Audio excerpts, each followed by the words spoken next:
E eu tenho uma palavra da parte de Deus para vocês. O Deus a quem amamos e servimos é o Deus que fala. E Ele fala pela sua palavra.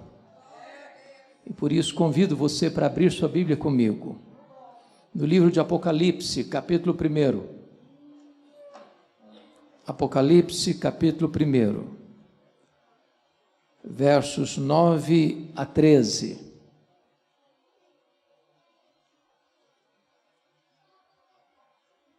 E esse texto diz o seguinte: Eu, João, irmão vosso e companheiro na tribulação, no reino e na perseverança. Em Jesus achei-me na ilha chamada Patmos por causa da palavra de Deus e do testemunho de Jesus.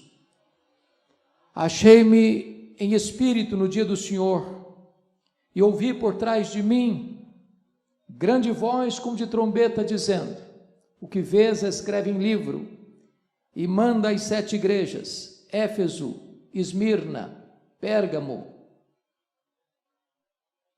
Tiatira, Sardes, Filadélfia e Laodiceia. Voltei-me para ver quem falava comigo, e voltado vi 7 candeeiros de ouro, e no meio dos candeeiros um semelhante a filho de homem. Agora capítulo 3, por favor, versos 14 a 22. Ao anjo da igreja em Laodiceia escreve: Estas coisas diz o Amém, a testemunha fiel e verdadeira, o princípio da criação de Deus. Conheça as tuas obras, que nem és frio nem quente, quem dera fosses frio ou quente. Assim, porque és morno, nem és quente nem frio, estou a ponto de vomitar-te da minha boca, pois dizes: estou rico e abastado, e não preciso de coisa alguma. E nem sabes que tu és infeliz, sim miserável, pobre, cego e nu. Aconselho-te que de mim compres ouro refinado pelo fogo para te enriqueceres, a fim de que não seja manifesta a vergonha da tua nudez. Aconselho-te que compres também colírio para ungir os teus olhos, a fim de que vejas. Eu repreendo e disciplino a quantos amo. Sê, pois, zeloso e arrepende-te. Eis que estou à porta e bato. Se alguém ouvir a minha voz e abrir a porta, eu entrarei e cearei com ele, e ele comigo. Ao vencedor dar-lhe-ei sentar-se comigo no meu trono, como eu venci e sentei com meu Pai no seu trono. Quem tem ouvidos, ouça o que o Espírito diz às igrejas. Amém. Amados, eu gostaria de partilhar com vocês sobre o tema restaurando o fervor espiritual.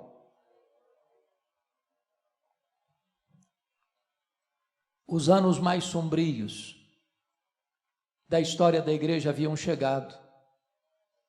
Desde que Nero, com 17 anos de idade, no ano 54, assume o governo de Roma, no comando do grande Império Romano. Desde que Nero assumiu o governo é que as nuvens escuras se formaram no horizonte, preanunciando a chegada de uma grande tempestade sobre a igreja. Ele era um homem violento, mandando matar inclusive a sua própria mãe. Era um homem devasso, era um homem cruel. 10 anos depois que ele assume o governo, precisamente no dia 17 de julho do ano 64, uma grande tragédia acontece. A mais populosa, a mais rica, a mais poderosa cidade do mundo, conhecida como a cidade eterna, a cidade de Roma, com mais de 1 milhão de habitantes, foi incendiada. Não um incêndio qualquer, mas um incêndio devastador, que durou 7 noites e 6 dias, de 17 de julho a 24 de julho. Nero assistia este horrendo espetáculo do alto da Torre de Mecenas, vestido de ator, tangendo a sua lira. Ao término desse tempo, a cidade de Roma estava devastada. Cerca de 70% da cidade destruída. Das 14 regiões ou 14 bairros de Roma, 10 deles foram devastados pelas chamas. Os 4 bairros restantes, densamente povoados por judeus e cristãos, dão a Nero um álibi para colocar a culpa do incêndio de Roma nos crentes. E começa um verdadeiro massacre contra os crentes. Eles foram crucificados. Faltou madeira para fazer cruz, tamanha quantidade de crentes que foram crucificados. Quando não tinha mais madeira, os crentes eram cobertos de piche, amarrados nos postes e queimados vivos para iluminar as noites de Roma. Um verdadeiro banho de sangue na cidade de Roma. 2 anos depois, ano 66, explode a Guerra dos Judeus, porque uma sinagoga fora profanada em Cesareia Marítima, e os zelotes, que nunca foram favoráveis ao governo de Roma em Israel, se rebelaram e começam a chamada Guerra Judaica. 2 anos depois, ano 68, Nero é deposto pelo Senado romano e comete suicídio.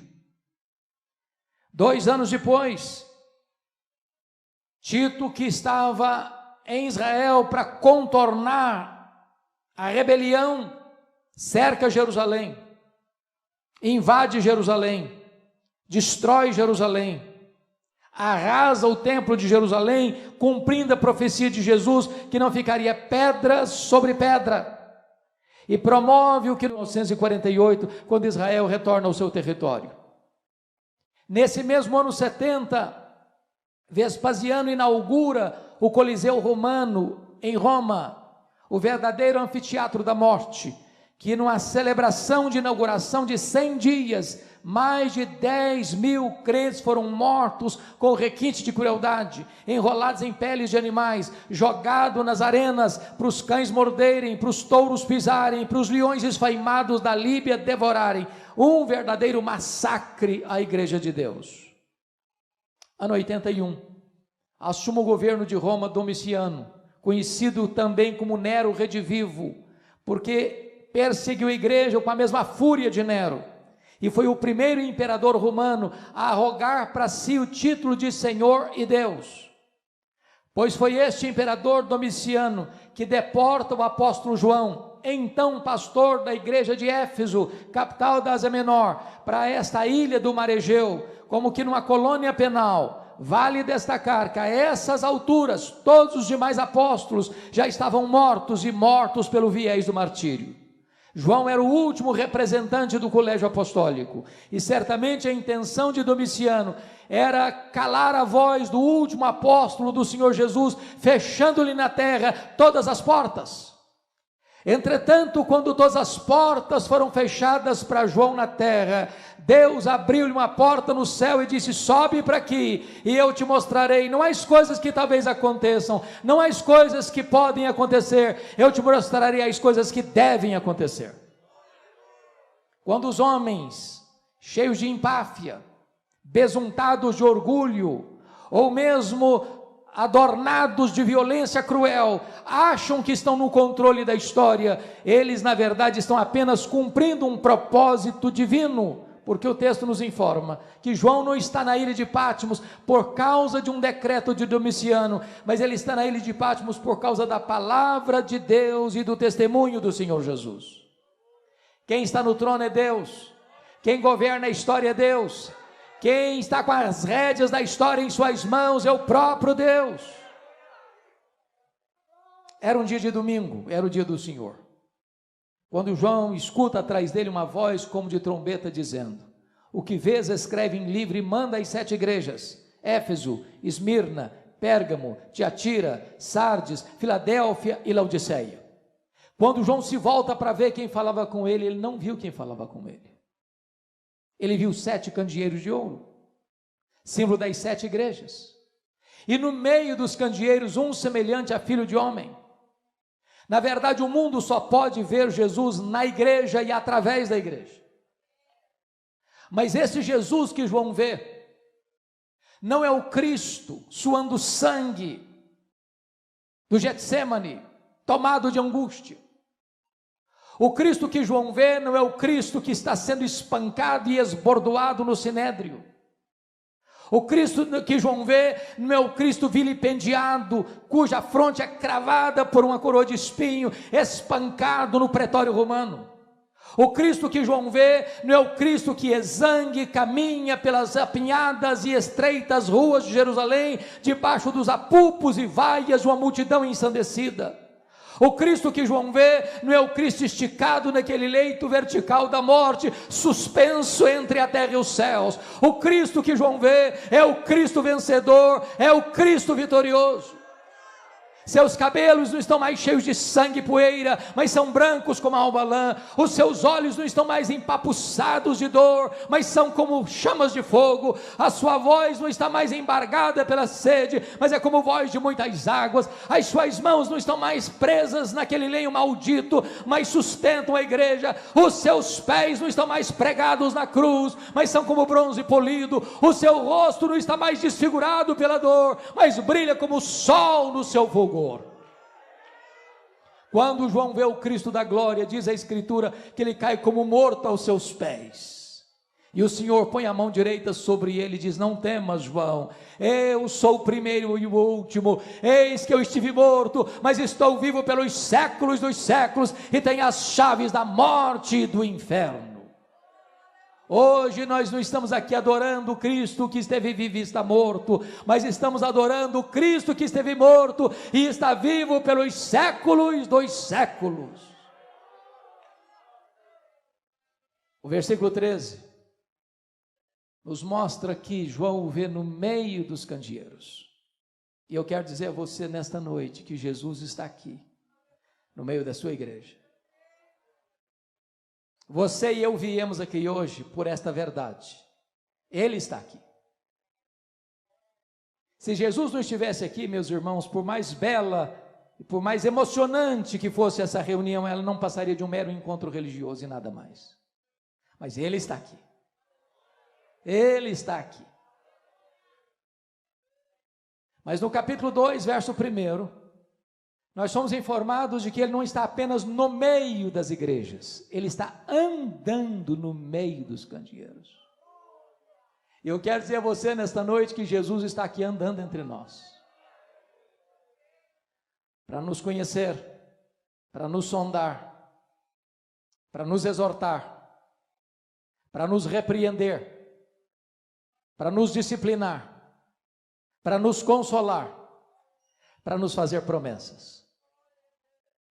Na medida que Jesus caminha entre as 7 igrejas, há um estribilho que se repete em todas as cartas, e o estribilho é este: eu conheço, eu conheço, eu conheço, eu conheço, eu conheço, eu conheço, eu conheço.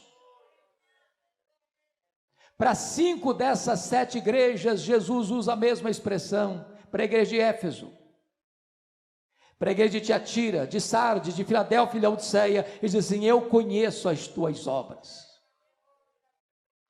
Aquilo que você fez, seu pai não viu, sua mãe não viu, sua mulher não viu, seu marido não viu, seus filhos não viram, seus irmãos não viram, seu pastor não viu, Jesus viu. Quando você fechou a porta e apagou a luz, ele estava lá. Nada, nem ninguém pode ocultar nada daquele cujos olhos são como chamas de fogo. Ele conhece. Mas para a igreja de Esmirna, é curioso que Jesus usa uma outra expressão. Ele diz assim: eu conheço a tua tribulação e a tua pobreza, mas tu és rico. E eu quero dizer a você, meu amado, que Jesus conhece a sua tribulação, Ele conhece a sua dor, Ele conhece as suas madrugadas insones, Ele conhece o seu choro doído, Ele conhece a dor que lateja e pulsa no seu peito, Ele conhece. E Jesus me choca porque você e eu temos um conceito do que é uma igreja rica. O que é uma igreja rica para nós hoje? É uma igreja que tem muitos membros? É uma igreja que tem um santuário robusto? É uma igreja que tem um orçamento vultoso? É uma igreja que tem muita gente influente na sociedade. Este é o conceito que nós temos de uma igreja rica. Mas a igreja de Esmirna era a mais pobre igreja da Ásia. E Jesus diz: eu conheço a tua pobreza, mas tu és rico. Pobre na terra, rica no céu. Pobre financeiramente, rica espiritualmente. Pobre aos olhos dos homens, rica aos olhos de Deus. É curioso que para a igreja mais rica da Ásia, a igreja de Laodiceia, que dizia: estou rico e abastado e não preciso de nada, Jesus olha para esta mesma igreja e faz um outro diagnóstico, e diz: não, tu és pobre, miserável, cega, nua. Porém, amados, para a igreja de Pérgamo, Jesus tem uma outra expressão. Ele diz: eu conheço o lugar onde tu habitas, onde está o trono de Satanás. Por que Jesus disse isso sobre Pérgamo? Todos vocês sabem que Pérgamo era a segunda maior cidade da Ásia Menor, só perdia para a capital, que era Éfeso. Muito provavelmente Jesus disse isso por duas razões muito simples. Primeiro, quando se disputava na Ásia Menor qual cidade construiria o primeiro templo de adoração ao imperador romano como uma divindade, Pérgamo ganhou a concorrência de Éfeso e constrói o primeiro templo dedicado à adoração ao imperador. Possivelmente Jesus está dizendo isso. Qualquer lugar onde um homem é colocado no pedestal, qualquer lugar onde um homem é venerado, aí está o trono de Satanás, porque todo humanismo idolátrico é satânico, porque Deus não divide a sua glória com ninguém. Mas em segundo lugar, irmãos, possivelmente Jesus disse isso: eu conheço o lugar onde tu habitas, onde está o trono de Satanás, porque Pérgamo hospedava o templo oficial de Esculápio, o conhecido deus da cura, representado por uma serpente. Caravanas vinham do mundo inteiro a Pérgamo para serem curadas por Esculápio. É por isso que até hoje, quando você vai ao seu médico, você vai ver bordado no jaleco branco de seu médico uma serpente. Isso vem de Pérgamo, isso vem de Esculápio, isso vem do Deus da cura. Muito provavelmente Jesus está dizendo o seguinte: qualquer lugar onde os homens fabricam um ídolo e adoram um ídolo como se Deus fosse, aí está o trono de Satanás, porque o ídolo é nada, ele é pau, ele é pedra, ele é gesso, ele é mármore, ele é prata, ele é ouro, mas ele tem boca e não fala, ele tem mãos e não apalpa, ele tem pés e não anda, ele tem garganta mas não sai som da sua vida, ele é nada, mas o que está por trás do ídolo são os demônios. Mas o que é curioso é que onde Satanás tem um trono, aí Jesus planta uma igreja para adorar o Rei dos Reis, o Senhor dos Senhores. Na medida que Jesus vai caminhando entre as 7 igrejas, irmãos, ele tem elogios para fazer e tem censuras para fazer. Vejam comigo. Para 2 igrejas só tem elogios, nenhuma censura. Para quais igrejas? Para Esmirna, a mais pobre. Para Filadélfia, a mais fraca. Jesus disse para Filadélfia: eu conheço as tuas obras, tu tens pouca força, mas eu coloquei diante de ti uma porta aberta, e a porta que eu abro ninguém fecha, e a porta que eu fecho ninguém abre. O que é importante para a igreja não é ser forte à luz do que os homens entendem, mas é ser fiel ao Deus Todo-Poderoso. Mas para 4 igrejas, irmãos, Jesus tem elogios a fazer e tem censuras a fazer. Por exemplo, Jesus elogia a igreja de Éfeso pela sua firmeza doutrinária. Ela não suportava os falsos apóstolos. Pela sua firmeza ética, ela odiava as obras dos nicolaítas que induziam o povo à prostituição. Terceiro, por causa da sua perseverança, mesmo em face da perseguição. Uma igreja bíblica, doutrinariamente saudável, perseverante nas lutas. E com isso Jesus está nos ensinando que nenhuma igreja pode agradar a Jesus se negocia princípios e valores, se transige com a doutrina, se negocia a verdade para alcançar e angariar favores humanos. A palavra de Deus precisa ser proclamada com fidelidade. Nós não podemos tornar essa palavra mais palatável para agradar os ouvintes. Nós temos que pregar com fidelidade. É isso que Jesus elogia na igreja de Éfeso. Porém, diz a Escritura que Jesus diz assim: eu tenho, porém, uma coisa contra ti, é que tu abandonaste o teu primeiro amor. E aqui está um grande risco para nós, irmãos, que às vezes até na defesa da sã doutrina, nós podemos perder o fervor e a piedade. Mantemos a ortodoxia, perdemos o entusiasmo. E eu vou lhes dizer que a ortodoxia é boa, e ela é insubstituível, mas ortodoxia morta mata. Não basta apenas ter luz na cabeça, é preciso ter fogo no coração. Olhem comigo agora a igreja de Tiatira. Jesus elogia essa igreja, porque enquanto escreve esta carta, a igreja tem mais fé, a igreja tem mais obras, a igreja tem mais amor.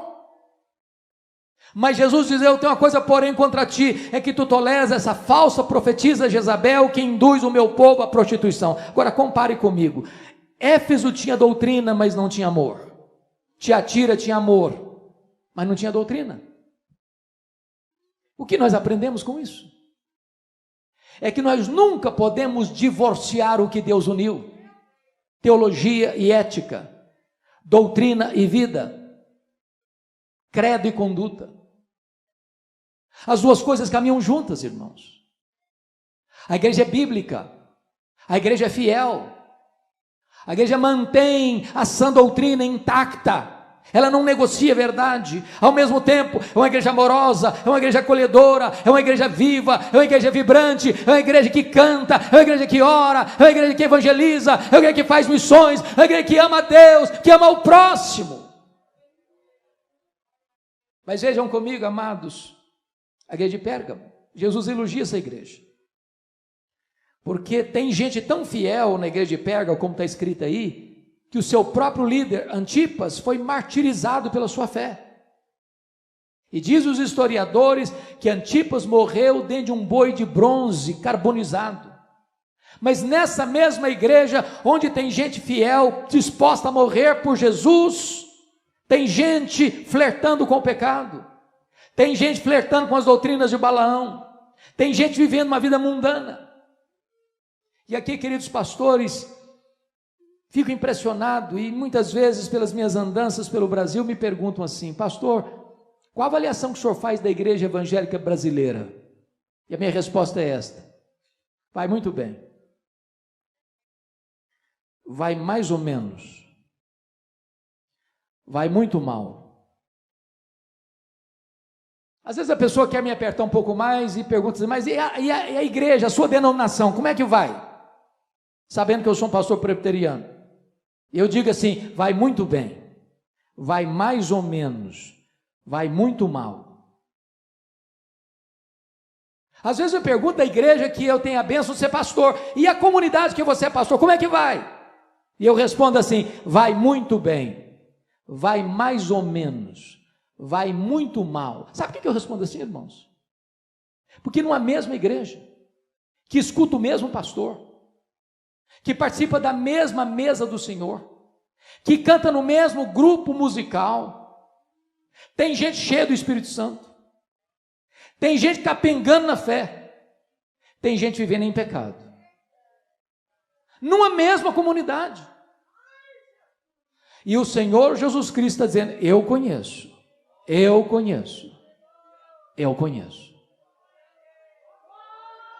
Jesus se dirige à igreja de Sardes. Irmãos, esta igreja tem um nome na cidade.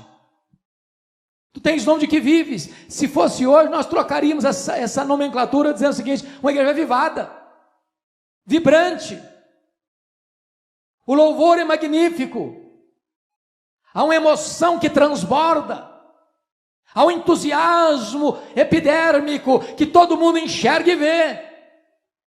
Mas Jesus não se impressiona com os nossos gestos.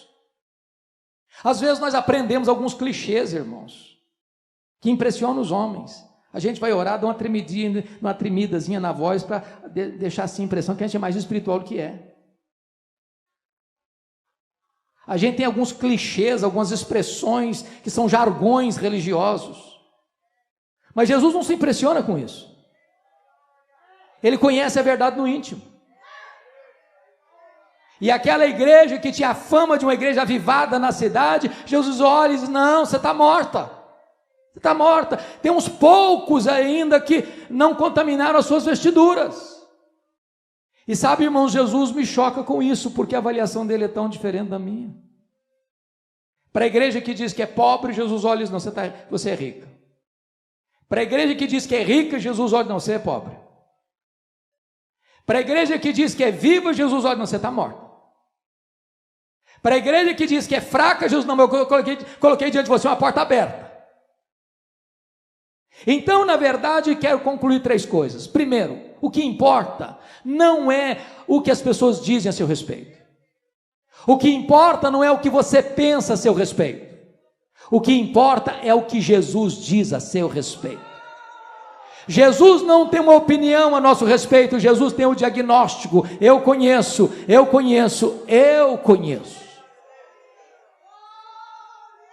Mas agora eu peço aos amados para irem comigo para o capítulo 3, versos 14 a 22. E eu escolhi esse texto porque esta é a única igreja que não recebe nenhum elogio de Jesus, só censuras. A igreja de Laodiceia. Mas também é muito curioso que esta igreja de Laodiceia é a igreja que, ao se autoavaliar, tem o melhor conceito de si mesma. Essa igreja dá nota máxima para si mesma em todos os quesitos. Essa igreja bate palmas para ela mesma. Essa igreja forma um grande coral de todos os seus membros e canta o hino "Quão grande és tu" diante do espelho.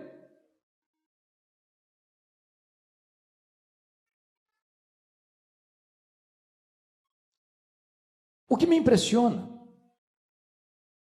nesta igreja, amados, é que Jesus faz aqui 3 coisas. Ele faz um diagnóstico, ele faz um apelo e ele faz uma promessa. Eu não sei se você já perguntou por que Jesus usou as imagens que usou nesta carta. Por exemplo, frio, quente, morno, vestiduras brancas, colírio. Por que Jesus usou essas figuras? Foi por acaso? Ou tinha um propósito? Na verdade, Jesus conhece o texto e o contexto. Ele conhece a cidade e a história da cidade e a geografia da cidade. Quando Jesus usou essa expressão: quem dera fosses frio ou quente, mas porque tu és morno, estou a ponto de vomitar-te da minha boca, Jesus vai lançar mão da geografia para ilustrar isso.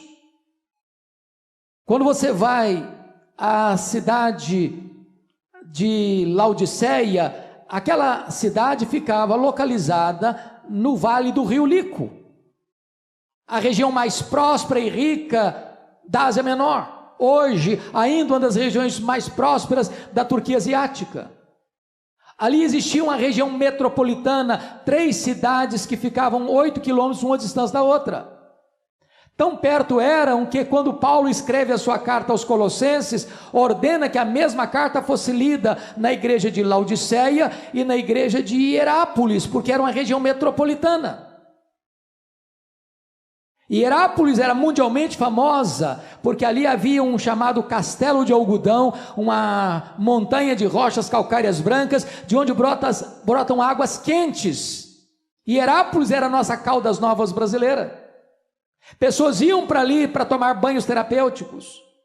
Do outro lado do rio Lico ficava Colossos, que curiosamente era conhecida também pelas suas fontes de águas frias e geladas, também com efeito terapêutico.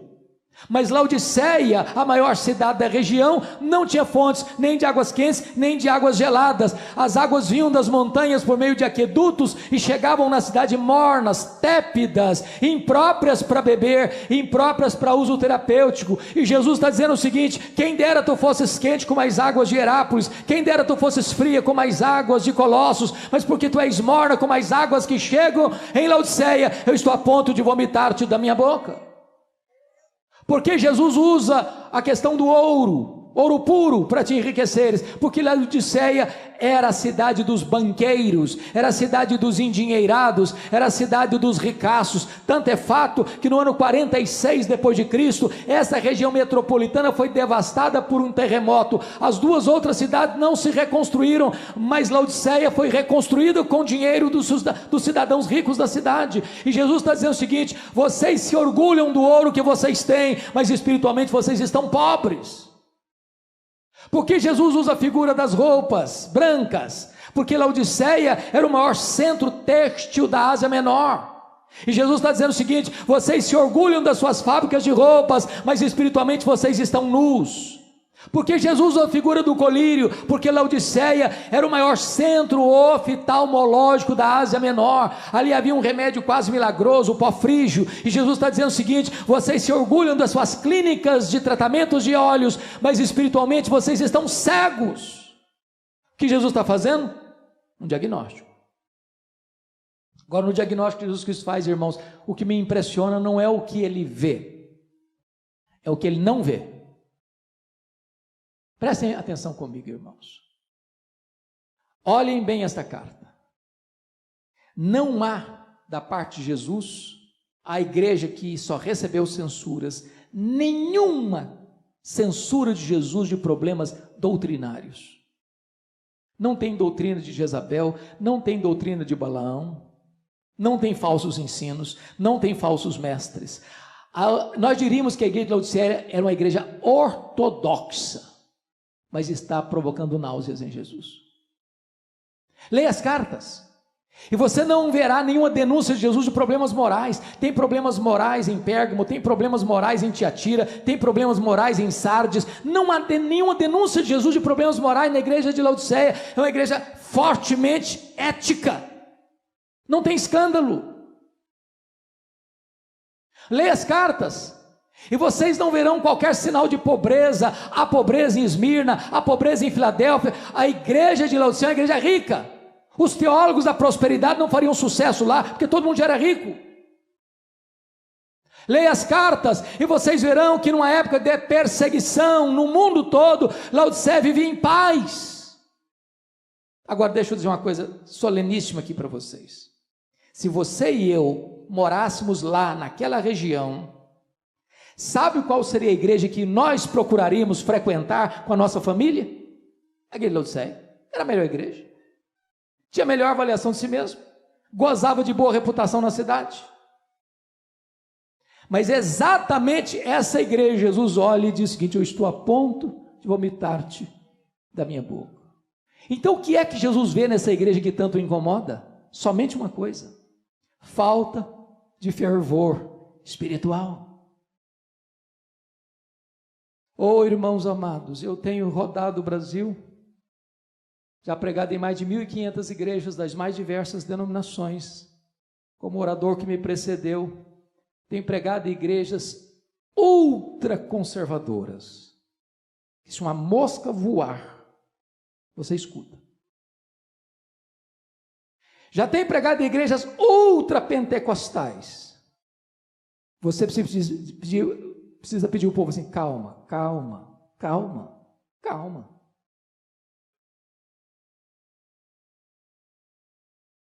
Sabe o que eu tenho aprendido, irmãos? Fervor não tem nada a ver com estilo de culto. Nada a ver. Nada a ver. Falta brilho nos olhos. Falta coração aquecido. Falta entusiasmo. Falta amor à palavra. Falta zelo com oração. Falta poder espiritual. Falta avivamento, irmãos. Falta avivamento. A igreja contemporânea está ficando cada vez mais secularizada. As pessoas frequentam os templos, mas não são transformadas. Irmãos, o índice de divórcio dentro da igreja é quase o mesmo fora da igreja. O índice de rapaz e moça que vai para a cama no namoro é quase a mesma quantidade dos que estão fora da igreja. O índice de crente desonesto nos seus negócios, que dá um cheque sem fundo, é quase o mesmo fora da igreja. As pessoas entram para a igreja, mas elas não recebem o poder transformador do evangelho da graça.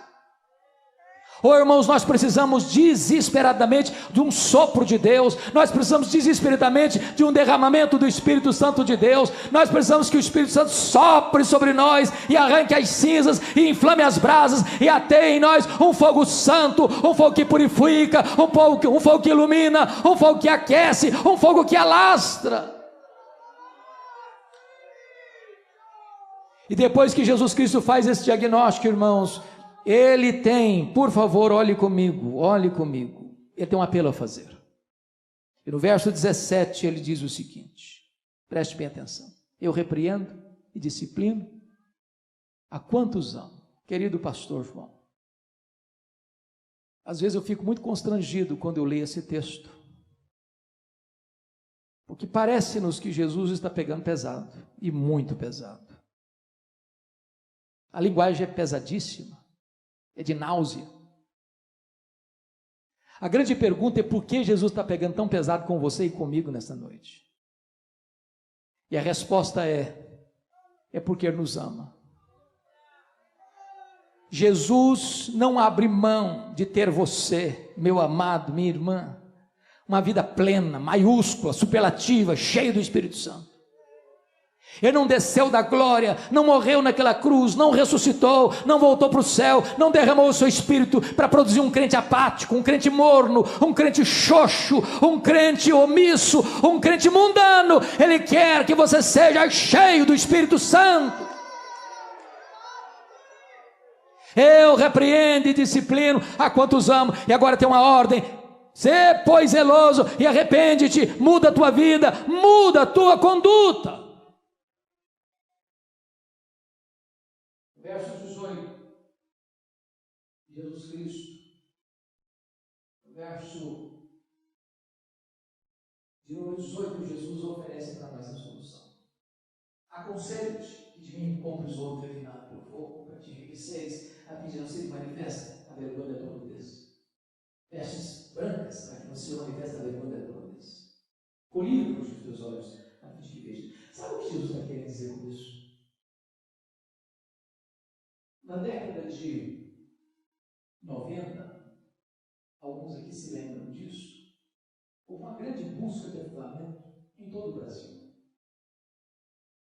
Congressos, conferências, vigílias de oração.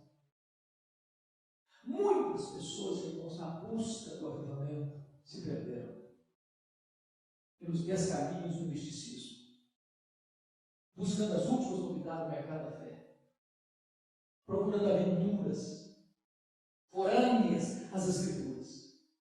E Jesus está nos ensinando uma lição aqui. Aconselho-te, Ele pode mandar, mas Ele aconselha.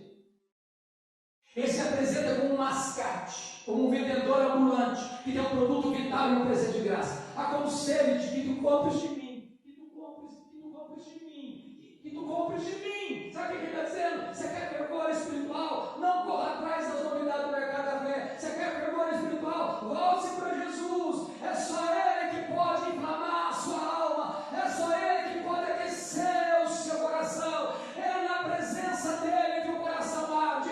E quando o coração arde, os olhos se abrem e os pés se apressam e a boca se abre para proclamar que só Ele é o Senhor. Quando chega no verso 20, Jesus tem um convite doce a fazer. Preste atenção nisso. Eis que estou à porta e bato. Se alguém ouvir a minha voz e abrir a porta, eu entrarei e cearei com ele comigo. Preste bem atenção no que eu vou lhes dizer. A igreja de Laodiceia estava tão feliz com ela mesma, que ela fazia tudo com ela e para ela. Ela se reunia, ela cantava, ela pregava, ela ofertava. para ela mesma. E ela nem tinha percebido que Jesus estava do lado de fora. Oh, amados irmãos, Jesus precisa ser o centro da nossa vida, do nosso culto, da nossa adoração.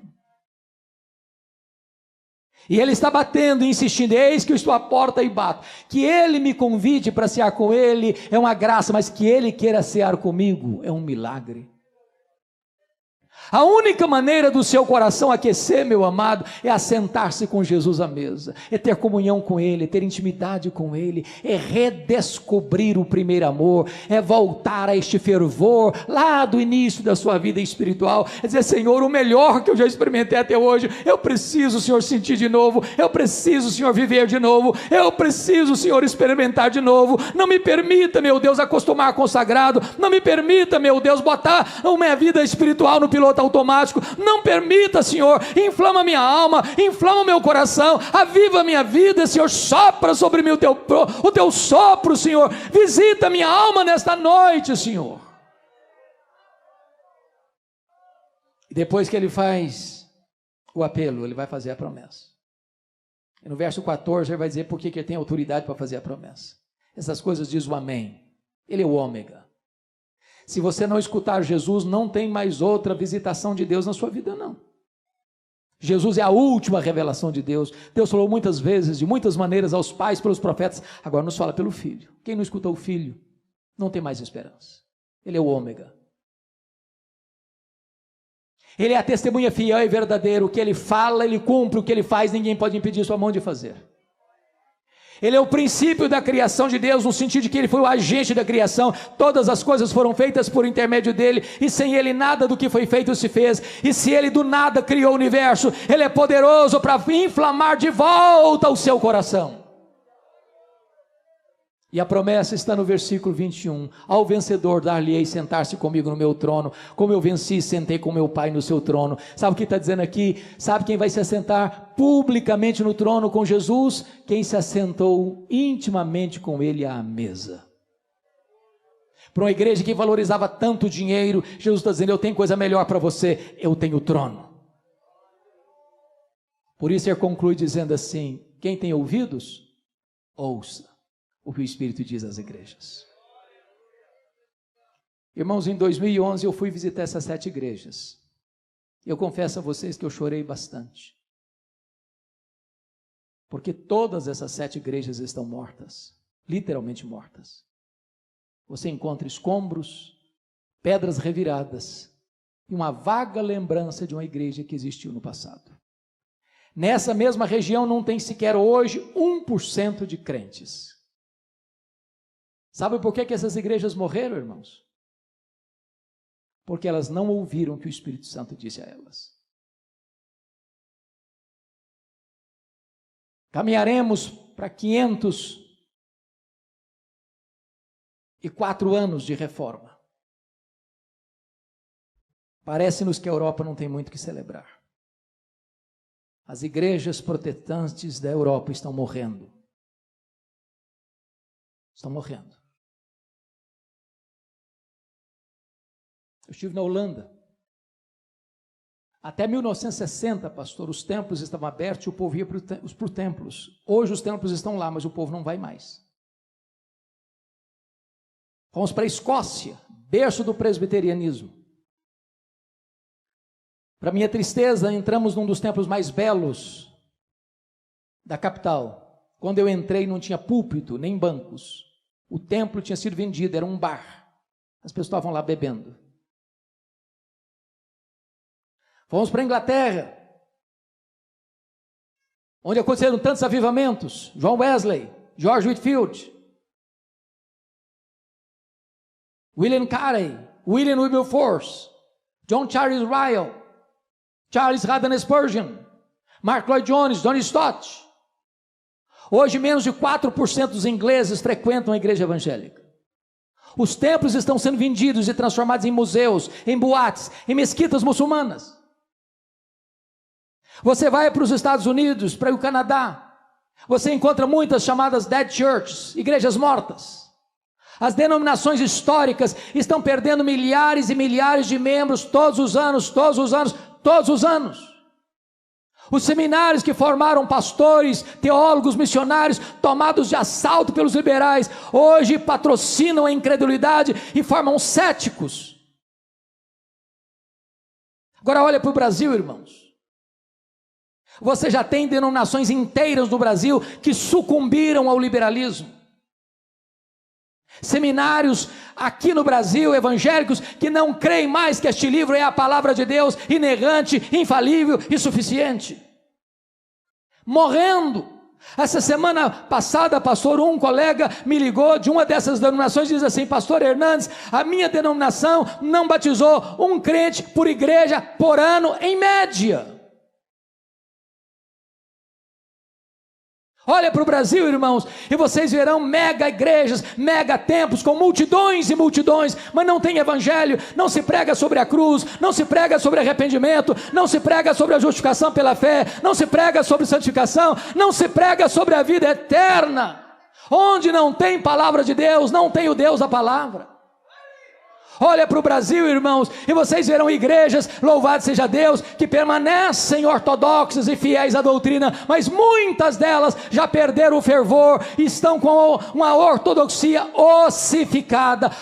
Irmãos amados, nós precisamos desesperadamente hoje pedir a Deus que nos visite com um poderoso avivamento espiritual, que Deus inflame a nossa alma, que Deus desperte o nosso coração. Sabem por quê? E eu termino aqui. Quando aquela geração saiu do Egito, era aproximadamente 2 milhões de pessoas. Diz a Bíblia que toda aquela geração morreu no deserto. Toda aquela geração, exceto 2 pessoas, Josué e Caleb. A segunda geração que nasceu no deserto foi a geração que entrou na terra prometida. Diz a Bíblia que a terceira geração que nasceu na terra prometida não conhecia Deus mais.